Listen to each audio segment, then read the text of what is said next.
Gente, hoje eu tô aqui pra mostrar os meus primos e a natureza pra vocês. Se vocês quiserem assistir, é só vir comigo. Ô, gente, esse é meu primo Romário, ele hoje veio comigo.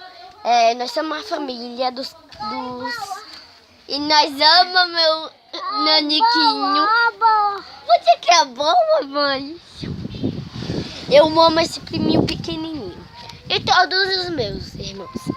Gente, se vocês quiserem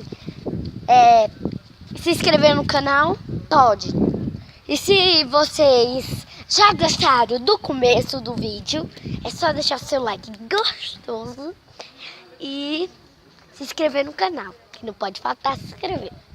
Aqui é um monte de jiqueira, tá, gente? Ó, meu irmão, que é esse que tá aqui atrás, cadê ele? Aqui ele. E esse é meu primo. E essa é a casa da minha tia, gente.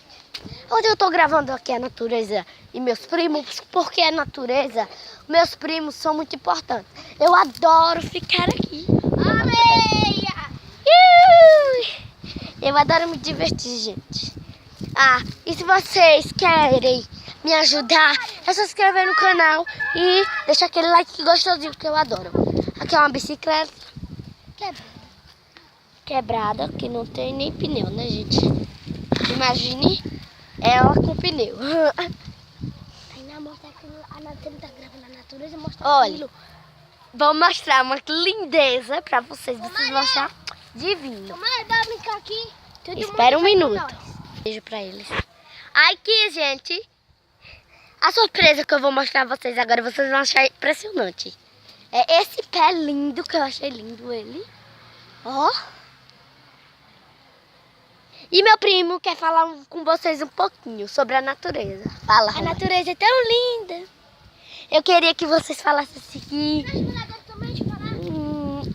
E eu vou mandar cada um falar um pouquinho. Vou mandar meu irmão falar um pouco, tá? Essa natureza é bonita. Tá vendo essas folhas aqui?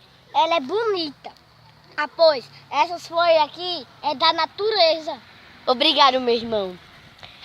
Gente, hoje eu tava aqui pra mostrar o vídeo dos meus primos falando também. Foi porque eu me esqueci de falar no começo.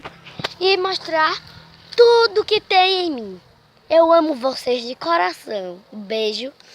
E vou citar o nome de umas amigas minhas que tem também um canal.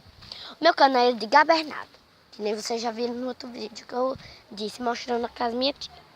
O meu canal é de Gabernado e vou dizer os nomes das minhas lindas amigas e queridas amigas.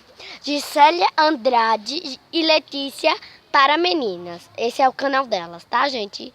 E se vocês quiserem, deixe logo o like nos vídeos dela e nos vídeos meu.